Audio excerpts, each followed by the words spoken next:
Bienvenidos. Hoy toca hablar de una cuestión que me suelen pedir bastante: préstamos personales sin intereses entre particulares. Vamos a ver cómo se debe hacer, qué información, digamos, debería tener el contrato de préstamo personal sin intereses entre particulares y qué trámites debemos hacer ante la administración para darle formalidad a este trámite, cómo debemos proceder y, sobre todo, un error muy común que se suele ver bastante, y no es que solo que se suele ver bastante, es que lo aconsejan. Yo he visto otro tipo de videos, de anuncios, digamos, donde no se explayan quizás tanto, y de ahí debe venir derivado, pero donde no dejan claro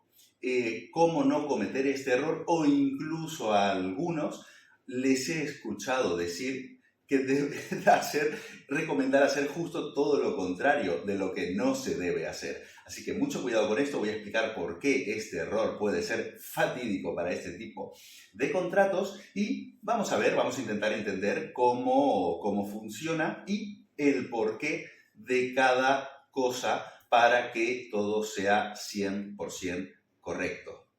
Así que, sin más dilaciones, vamos a comenzar explicando el por qué es importante este tipo de contrato y por qué es importante hacerlo bien y en qué ámbito es razonable hacerlo. Es decir, este tipo de préstamos entre particulares, digamos, desconocidos, es poco habitual. ¿Por qué? Porque aparte, si se llega a dar y se genera la confianza, digamos, el prestamista, quien presta dinero, va a tener o va a exigir una serie de intereses porque está arriesgando su patrimonio en pos a prestarle a un tercero y, digamos, al existir en los intereses existe un rendimiento de capital mobiliario en este caso, y eso tiene que ser declarado en renta y por los mecanismos también habituales que tiene la agencia tributaria.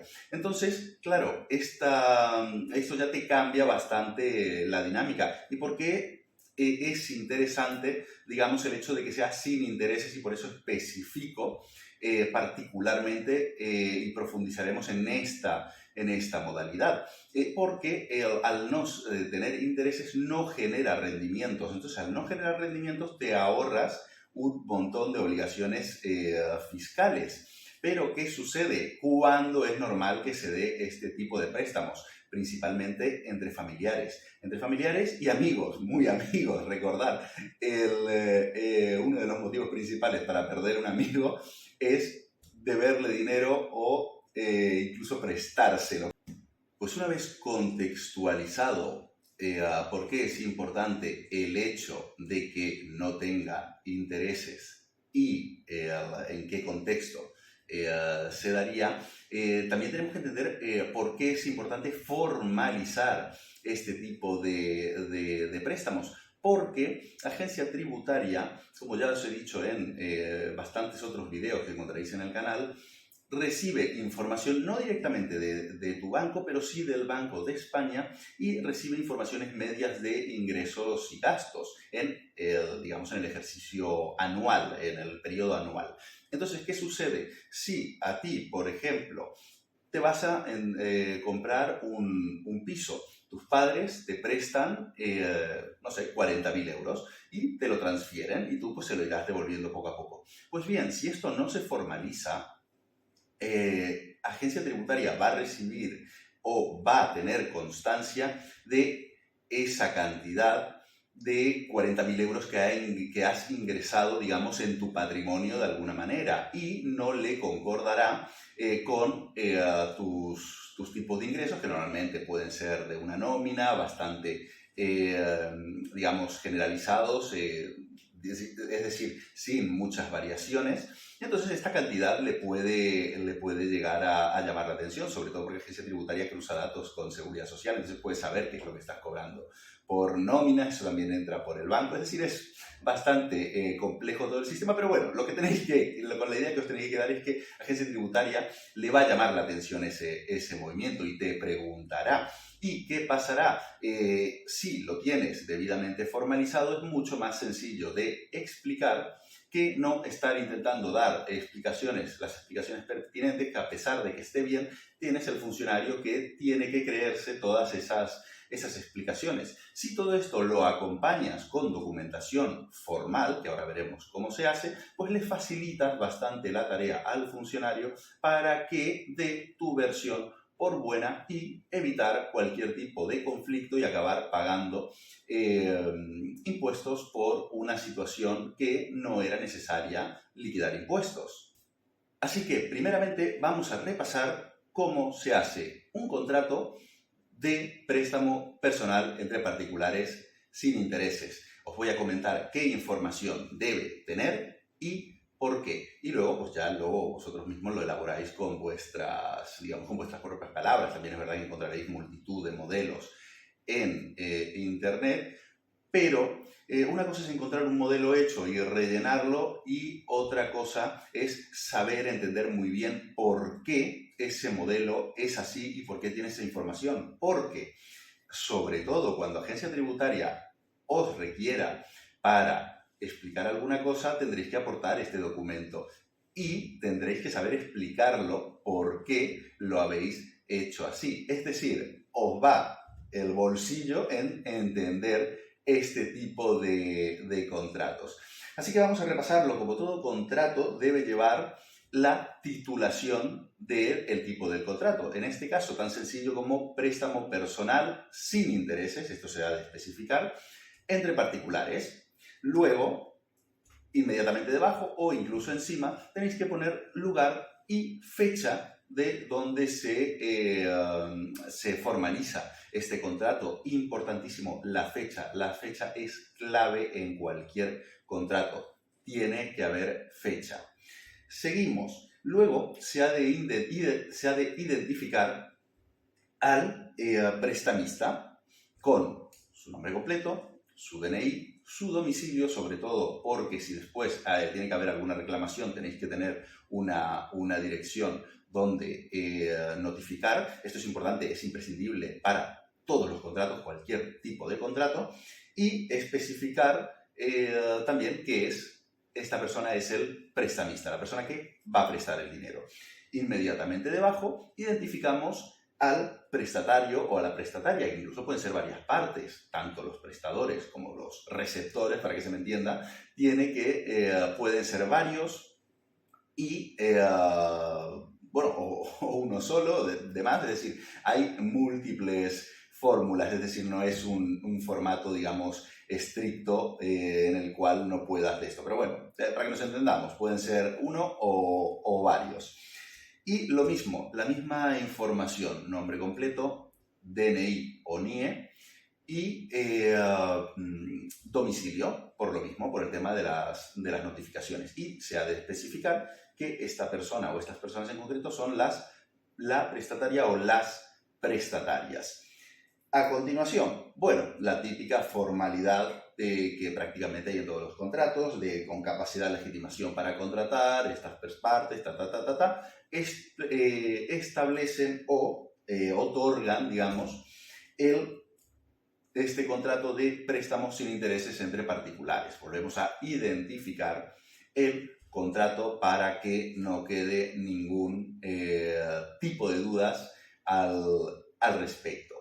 Y luego, pues ya establecemos las cláusulas. Veréis que, por ejemplo, yo para este tipo de contratos no suelo hacerlo demasiado extensivo, demasiado complejo. Intento que tenga la información, digamos, mínima e imprescindible y bien hecha, salvo que empecéis a poner cláusulas de todo tipo, es decir, o particularidades, condiciones. Ahí es cuando el clausurado, el núcleo del contrato se empieza a volver un poco más más complejo. Pero bueno, si queréis establecer este tipo de cuestiones, acudir siempre a un profesional que esté acostumbrado a hacer este tipo de contratos y así os evitaréis muchísimos problemas. ¿Por qué? Porque la redacción del contrato es muy importante a la hora de interpretar. Cuando normalmente se hace un contrato, lo normal es que en ese momento las partes quieran establecer una relación comercial o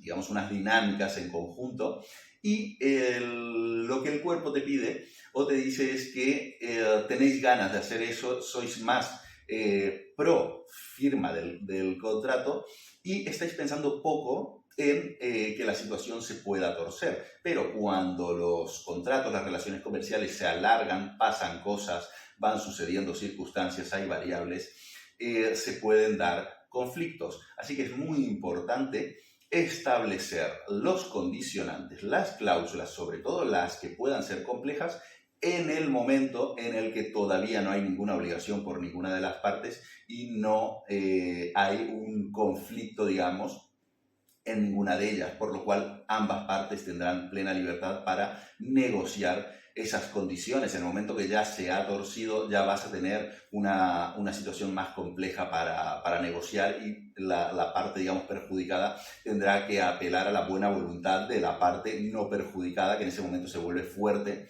en el contrato. Entonces, el momento de hacer el contrato es cuando se tiene que estipular todas las cláusulas, digamos, que pueden llegar a ser conflictivas. Estas son posiblemente las más importantes. Así que mucho ojo con esto. Luego, si está viendo a alguien que tiene empresas, que sois varios socios, esto es una recomendación que se hace bastante y lo iréis viendo. Hay mucho material audiovisual últimamente en el canal y en otros canales donde ya te dicen, recomiendan hacer lo que es el pacto de socios al principio, cuando estáis empezando. ¿Por qué? Porque ahí estáis ilusionados, estáis bien, no tenéis problemas. Pero cuando las situaciones feas empiezan a llegar, claro, hay una parte que le interesará más una cosa, a la otra le interesará más la otra, no os pondréis de acuerdo, la situación ya está crispada y es muchísimo más difícil. Por eso, tema contractual, hay que estipularlo todo, hasta lo que puede salir mal, hay que tenerlo muy bien atado, sobre todo al principio, que es cuando nadie está obligado a nada. Porque entonces, si hay situaciones que a una de las partes no le gusta, se puede echar atrás, no se obliga a nada y aquí no ha pasado nada. Con lo cual, este punto, tenerlo muy en cuenta. Bien, volviendo al clausurado del contrato de préstamo personal sin intereses entre particulares, yo particularmente, válgame la redundancia, lo estructuro en 4 partes, así que os lo voy a comentar, para que quede muy claro, digamos. Intento hacerlo lo más simple, pero detallado posible. Entonces, en la cláusula primera, lo que hago es identificar otra vez al prestamista o indicar que el prestamista, ya no pongo todos los datos, sino simplemente el nombre, reconoce entregar al prestatario, nombro al prestatario, no pongo los demás datos, ya están identificados más arriba, quien reconoce a la vez recibir esa cantidad. Entonces, aquí con esta cláusula lo que hacemos es estipular, dejar claro que hubo esta entrega. El prestamista reconoce entregar y el prestatario reconoce recibir. Es decir, queda muy claro con la firma luego de este contrato que esa operación efectivamente se ha dado. Y posteriormente, en el mismo clausulado, identificamos la cantidad que se entrega. Y aquí es interesante especificar también en qué manera se entrega. Se entrega en efectivo, se entrega en transferencia. Yo recomiendo siempre hacerlo mediante transferencia bancaria porque así queda ya una constancia que es prácticamente indiscutible, con lo cual se refuerza esta cláusula. Y también recomiendo, no es obligatorio, pero sí es interesante hacer porque también acompaña, digamos, en la argumentación global, el especificar cuál va a ser el destino,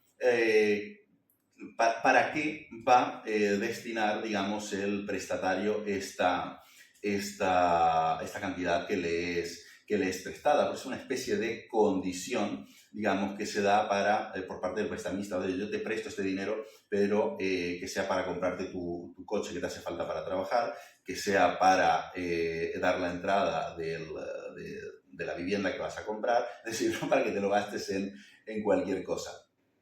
Es un poco, digamos, esta formalidad que está bien que se haga y cuanto más, digamos, detallado, pues mejor. Segunda cláusula, porque no solo basta con el título, con la cláusula con la segunda cláusula en este caso, especificamos que el plazo en el que se tarda en devolver el capital recibido por un lado y prestado por el otro, no genera intereses. Con lo cual, dejamos muy claro en el condicionado, en el clausulado, que se trata de un préstamo que no genera intereses, por lo tanto no hay rendimientos de ningún tipo, y esto es muy importante de cara a las obligaciones con la agencia tributaria. Y seguimos, cláusula tercera. En la cláusula tercera especificamos el tiempo en el que se prevé devolver. ¿Por qué? Te están prestando dinero, tienes que, digamos, condicionarte de alguna manera o comprometerte como prestatario a la devolución de este dinero en tal plazo, porque si no se devuelve en ese plazo, el prestamista puede iniciar las acciones que considere para reclamarte ya la devolución, y en este caso ya no estaríamos hablando de devolución por plazo, ya tendría que ser la devolución total. Se ha acabado el plazo, es decir, debería estar todo devuelto. Entonces, ¿qué es lo que sucede? O cómo lo usaremos, digamos. Se establece el plazo, por ejemplo, 10 años. Se establece un plazo máximo de devolución de 10 años en cuotas mensuales de X, por ejemplo. Y así el plazo que consideréis, hacéis los cálculos que os parezcan, y se plasma en esta cláusula tercera este tema del plazo y las cuotas. Plazo máximo de devolución y cuotas. Que sepáis también que, o poner, yo siempre pongo también digamos, la reseña, la coletilla, de que el prestatario o la prestataria podrá devolver anticipadamente el total de la cantidad o parcialmente. Esto pasa en prácticamente todos los contratos, es decir, el cobrar antes siempre es de recibo. Así que esto lo podéis estipular también. Al no tratarse de un contrato con intereses, pues no hay conflicto entre si me devuelves antes cobro menos intereses, me fastidias el negocio, tal y demás. Entonces se puede, o yo recomiendo siempre ponerlo, porque así si tienes cambias de trabajo, estás cobrando más, quieres liquidarlo, pues fantástico, es el momento. Y ya finalmente, en la cuarta cláusula, especificaremos la forma de pago. Entonces aquí siempre utilizo alguna fórmula como que las cuotas devengadas se liquidarán en el domicilio del prestamista a través de extensión de cheque o de pago en efectivo, o incluso más sencillo, que creo que es lo que debería utilizar prácticamente todo el mundo, porque así ya se genera, digamos, un recibo al que siempre puedes recurrir porque tienes al banco en custodia, es el hecho de por transferencia bancaria. Pues las cuotas de este préstamo se pagarán mensualmente del día 1 a 5 de cada mes. Esto sonará de muchos contratos de alquiler, por ejemplo, y se hará mediante transferencia bancaria a tal cuenta designada por el prestamista, y especificáis cuál es esa cuenta en el mismo contrato, así queda muy claro. Y después podéis siempre poner la coletilla de que podéis poner alguna coletilla genérica, es decir, si hay alguno de estos datos, de alguno de los datos relevantes del contrato varían, como el domicilio o el cambio de cuenta, se deberá comunicar por parte de quien haga este cambio. Esta cláusula, esta coletilla es importante en esta cláusula cuarta. ¿Por qué? Porque los ciudadanos somos así de inquietos, y a veces pues vamos cambiando los números de cuenta o las entidades bancarias. Entonces, claro, este tipo de cuestiones, hay pues una cuenta vinculada a tal contrato, pues hay que especificar o recordar ese cambio para evitar problemas. Y para el prestatario, el pagarlo por banco lo que le permite es no ser tan estricto en el cuidado de la documentación, porque imagínate que vas a pagarle 200 euros en efectivo cada mes,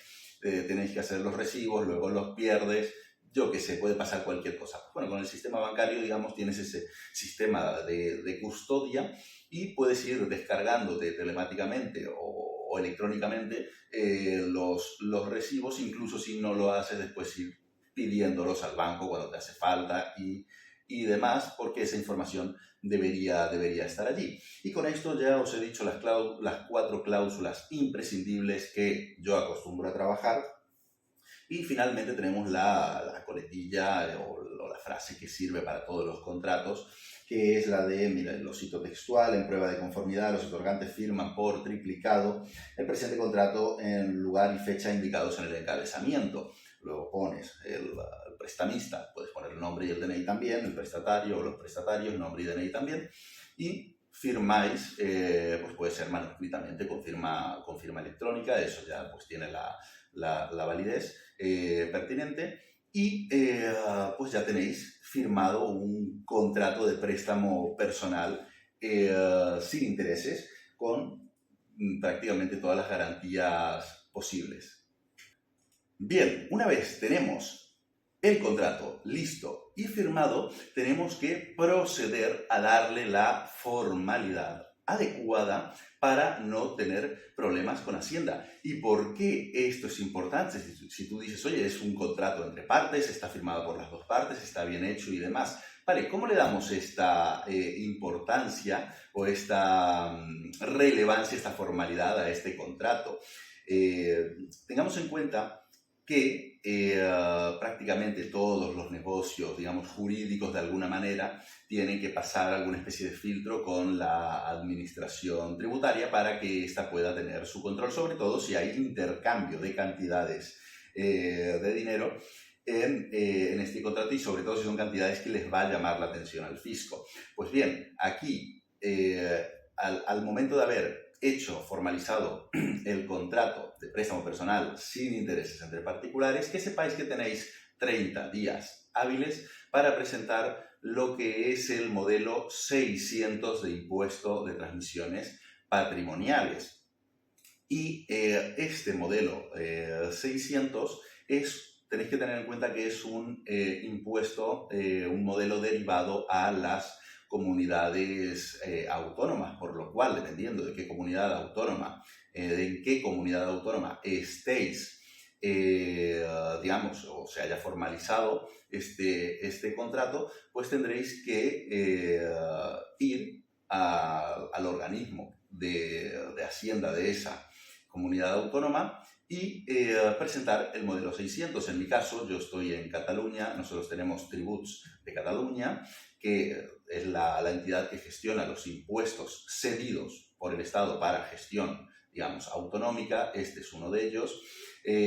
Antes teníamos una especie de programa de gestión que había que ir actualizándose año a año. Ahora han evolucionado en este sentido. Tenemos en la misma web, hay un formulario telemático donde rellenamos y, digamos, comunicamos este impuesto. Es bastante intuitivo. Puede ser que la primera vez, y os digo la primera vez si sois un profesional que está haciendo este tipo de gestiones, pues tienes que adaptarte a las codificaciones. Cuando sois particulares, pues no sé cuántos préstamos firmaréis de estos en la vida, pero bueno, el primero seguramente os cueste bastante más que un segundo o tercero, cuando ya estéis habituados a la codificación, digamos, que establece el sistema, a pesar de que está todo preparado para que el ciudadano lo pueda llegar a hacer por sí mismo.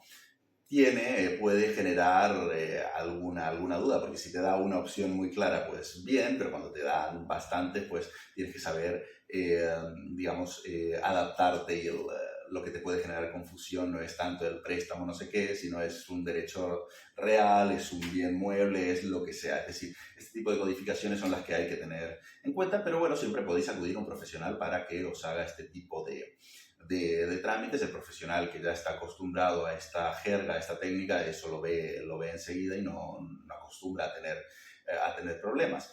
Entonces, ¿qué es lo que sucede? Porque es muy importante este modelo y qué dato es relevante, que esta es una declaración impositiva que está por el tipo de negocio jurídico que se está haciendo, al no tener intereses, es una declaración exenta de impuestos. Es decir, hay la obligación de presentarlo, de formalizar este contrato, de declararlo, pero no implica el pago de ningún impuesto. Eso no significa que si os pasáis del plazo, os apliquen recargos o alguna especie de sanción por presentarlo fuera de tiempo.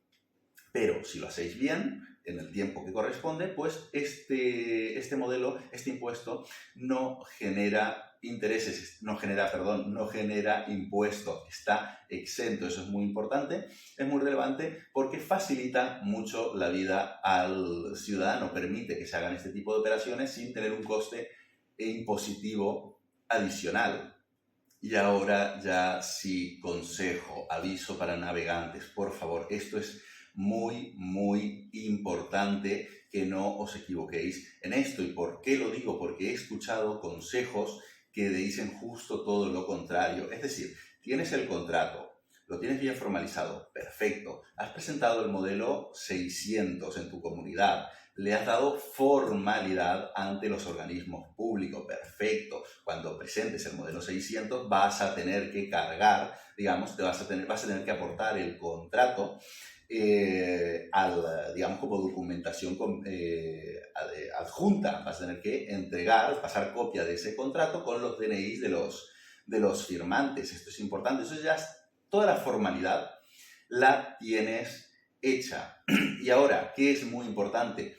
Que esa formalidad que has hecho de inicio la complementes con la práctica, digamos, de la devolución de cuotas. He escuchado que si llegabas hasta este punto y lo tenías formalizado, luego no pasaba nada si no devolvías. Sí que pasa. Se tiene que poder demostrar la devolución de las cuotas si hay un requerimiento de agencia tributaria. ¿Y por qué esto es muy relevante? Lo vais a entender enseguida. Es decir, el contrato está muy bien formalizar, reflejar y, digamos, comunicar al organismo de turno que se ha dado la transferencia de este dinero en ese concepto, pero después eso se formaliza o se acaba de completar ese negocio jurídico. Recordemos que es un préstamo, el préstamo se devuelve, se tiene que justificar con las devoluciones de ese capital, las cuotas más o menos pactadas, o si es en lo pactado, pues muchísimo mejor, pero por lo menos en el plazo y bueno, para que nos entendamos, sin liarme mucho, porque al final yo estoy pensando en todas las variables que pueden ir sucediendo. Lo que se tiene que poder demostrar es, una vez tenemos el contrato, tenemos que demostrar que se ha devuelto y que se ha devuelto en las condiciones pactadas. ¿Por qué?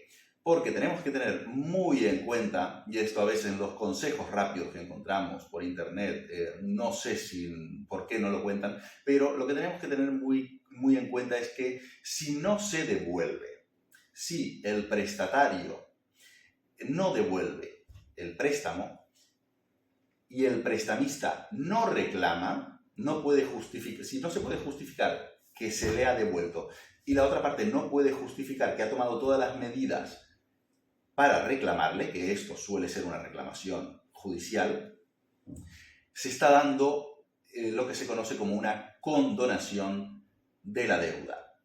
¿Y por qué es importante? Pues tú dices, vale, me ha perdonado la deuda porque es mi padre, no me va a reclamar judicialmente. Ya, muy bien. La agencia tributaria te va a decir, me parece perfecto que os queráis como familia, que no os puteéis por dinero, pero lo que no quiere es que le puteen a la agencia tributaria con dinero. Entonces lo que te dice, vale, yo te he permitido un contrato, un negocio jurídico exento de impuestos, como no había intereses, no te voy a cobrar impuestos porque no hay rendimientos, pero ojo, en el momento que se condona la deuda, se está perdonando la deuda, esa cantidad que se ha entregado no hay una devolución, pues esto implica un aumento de patrimonio en quien recibe el dinero, porque no ha tenido que devolverlo. Entonces, ¿eso cómo se califica? Es una condonación de deuda.